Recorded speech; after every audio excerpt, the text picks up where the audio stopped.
गायत्री विद्या मंदिर की online study में आप सभी विद्यार्थियों का हार्दिक स्वागत है। बच्चों, आज हम पढ़ेंगे कक्षा 8 का द्वितीय पाठ कालज्ञो ब्राह्महिर। कालज्ञो ब्राह्महिर एक ज्योतिषाचार्य थे और उनका जन्म 499 ईस्वी में हुआ था। उन्होंने ज्योतिष से संबंधित, नक्षत्र विज्ञान से संबंधित काफ़ी ग्रंथ लिखे थे। आज भी वैज्ञानिक उनके ग्रंथों का सहारा लेकर खोज करते हैं।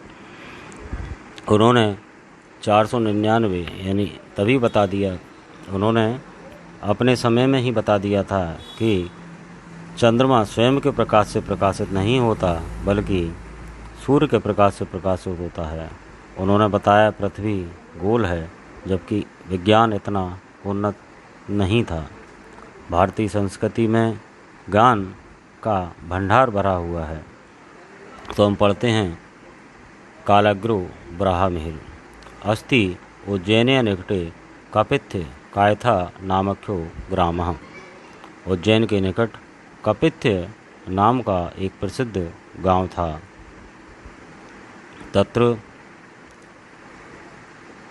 तत्र आदित्योपासक आदित्यदास नामः कश्चित् विप्र प्रतिवसति। इसमें वहाँ पर सूर्य की उपासना करने वाले आदित्यदास नाम के ब्राह्मण रहते थे। तस्य गृहे वराहमिहिर नाम बालको अजायत। उनके गृह में वराहमिहिर नाम के बालक का जन्म हुआ। वराहमिहिर जन्म 499 ख्रीस्ताब्दे संजातम। वराहमिहिर का जन्म 499 ईस्वी में हुआ था। बालक वराहमिहिर स्वकीय पित्रा एव ज्योतिष विद्याम गच्छत। बालक वराहमिहिर ने ज्योतिष विद्या की शिक्षा अपने पिता से प्राप्त की।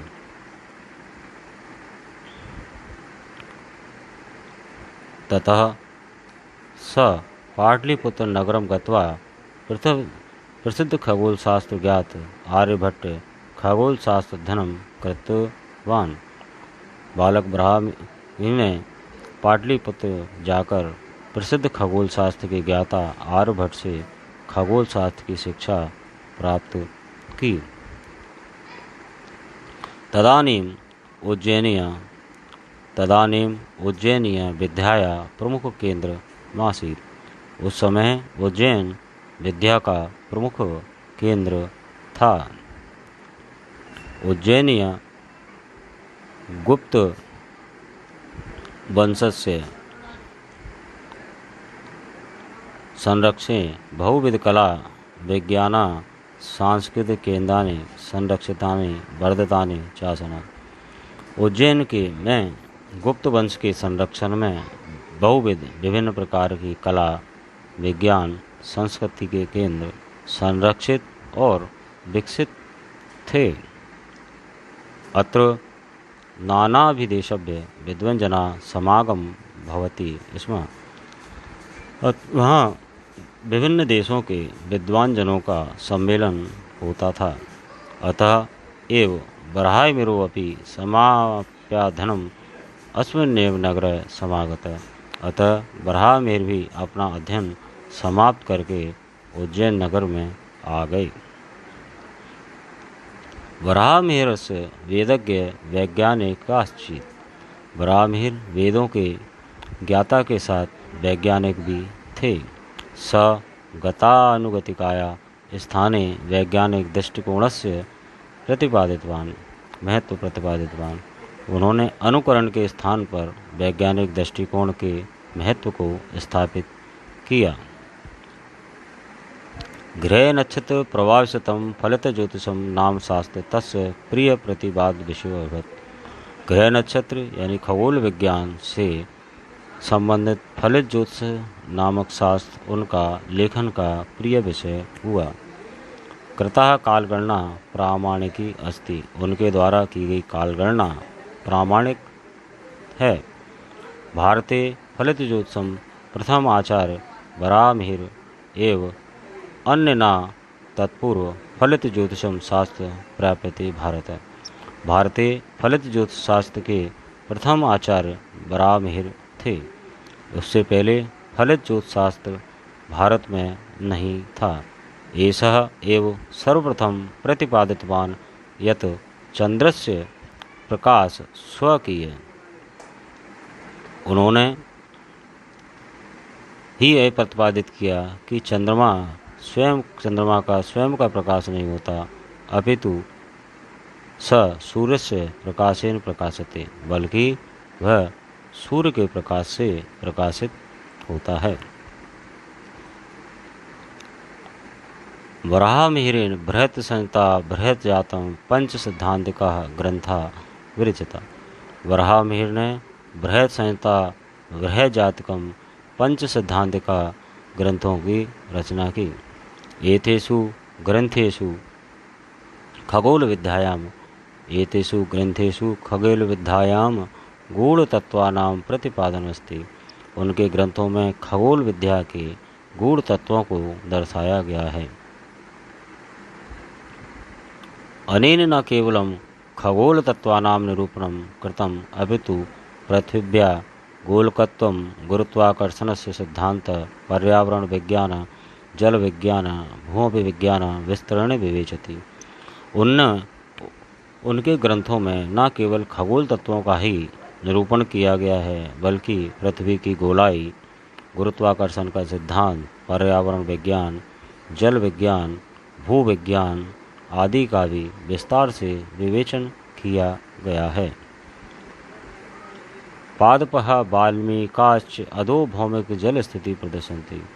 पादपः यानी पौधे, वाल्मीक मतलब दीमक, अधो माने नीचे, भौमिक माने जमीन, यानी उन्होंने बताया कि पौधे और दीमक जल के, भूमि के नीचे की जल की स्थिति का वर्णन करते हैं। इति तस्य कथनामि, यह उन्होंने बताया। आधुनिक वैज्ञानिक अपि तदवलंब्य अन्वेषणं कुर्वन्। आधुनिक वैज्ञानिक भी उनके सिद्धांतों को लेकर खोज करते हैं। नाना देशेषु परिभ्रमणं स्वकीय ज्ञानदीप्या दीप्यमान 587 ख्रीस्ताब्दे दिवंगतः। नाना देशों यानी विभिन्न देशों में भ्रमण के पश्चात स्वकीय ज्ञान दीप्त अपने स्वयं के ज्ञान से प्रकाशित यह दीपक 587 ईस्वी में दिवंगत हो गया, यानी मृत्यु को प्राप्त हो गए। स्वकीय ज्ञान विस्तृत ज्ञानेन खगोल शास्त्रम गहन विषय सरल प्रस्तुतवान। अपने स्वयं के विस्तृत ज्ञान के द्वारा खगोल शास्त्र, नक्षत्र विज्ञान जैसे गहन विषय, कठिन विषय को भी उन्होंने सरल रूप से प्रस्तुत किया। ज्योतिष विद्या महान तस्य ग्रंथा नौका एव अस्ति। ज्योतिष विद्या के महासागर को पार करने के लिए उनके ग्रंथ नौका के समान हैं। स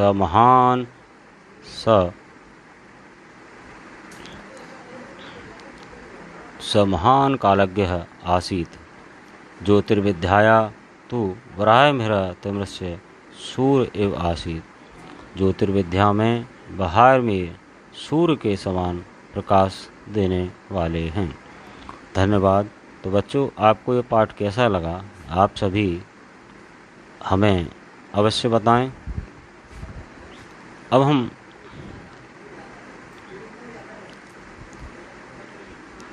पाठ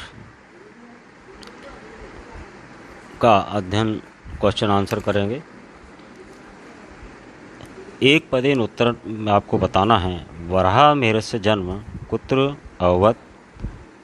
तो आपने पढ़ा कि कपित्थ नामक, कपित्थ एक शब्द में देना है तो आप कपित्थ लिख सकते हैं। वराहमिहिरस्य पितु नाम किम। पता है आपको, आपने पढ़ा कि वराहमिहिरस्य पितु नाम आदित्यदास। वराहमिहिरस्य कस्मात् ज्योतिषं पठितवान्। वराहमिहिर ने किससे ज्योतिष पढ़ी? अपने पिता से, स्वपितु। वराहमिहिरस्य खगोलशास्त्रं कस्मात् पठितवान्। वराहमिहिर ने खगोल शास्त्र किससे पढ़ा? आर्यभट्ट, आर्यभट्टात लिखेंगे। अब एक वाक्य में आपको उत्तर देना है। वराहमिहिरस्य जन्म कदा अभूवत्? वराहमिहिरस्य जन्म कब हुआ? वराहमिहिरस्य जन्म 499 ख्रीस्ताब्दे अभवत्। वराहमिहिर कदा दिवंगत? वराहमिहिर की मृत्यु कब हुई? वराहमिहिर 587 ख्रीस्ताब्दे दिवंगत है। अगला क्वेश्चन, भारतीय फलित ज्योतिषस्य प्रथम आचार्य का अभवत्? भारत में फलित ज्योतिष के प्रथम आचार्य कौन थे?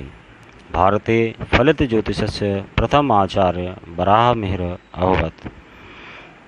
अगला प्रश्न, वराहमिहिरेन के ग्रंथा विरचिता? वराहमिहिर ने कौन कौन से ग्रंथ लिखे? वराहमिहिरेन बृहत्संहिता, बृहज्जातकम, पंचसिद्धान्तिकः ग्रंथा विरचिता। अगला प्रश्न, पादवः वाल्मीकाश्च किं प्रदर्शन्ति? अधोभौमिक जल स्थिति। शब्द याद कर लें, अधोभौमिक जल स्थिति। पादवः वाल्मीकाश्च अधोभौमिक जल स्थितिं प्रदर्शन्ति। इसके पश्चात हम रिक्त स्थान वराहमिहिर अध्ययनम समाप्य आगत, कहाँ गए? कहाँ आप बताएं? बालक अध्ययन समाप्त उज्जैनियम आगत। आर्यभट्ट आसीत खगोल शास्त्री। बृहज्जातकं नाम ग्रंथ विरचित, किसने लिखा था? वराहमिहिरेन। कपित्थ ग्रामः निकटे अस्ति? उज्जैनिया के पाटलिपुत्र नगरस्य।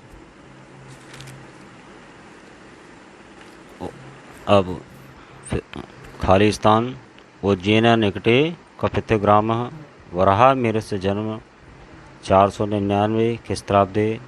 आदित्यदासस्य पुत्र वराहमिहिरः अध्ययनं समाप्य उज्जैनियम। वराहमिहिर से मृत्यु 500 शताब्दी ख्रीस्ताब्दे। तो आशा है कि ये पाठ आपको अच्छी तरह समझ में आ गया होगा। आप सभी इस पाठ को एक बार पुनरावृत्ति कर लें और ये अवश्य बताएं कि ये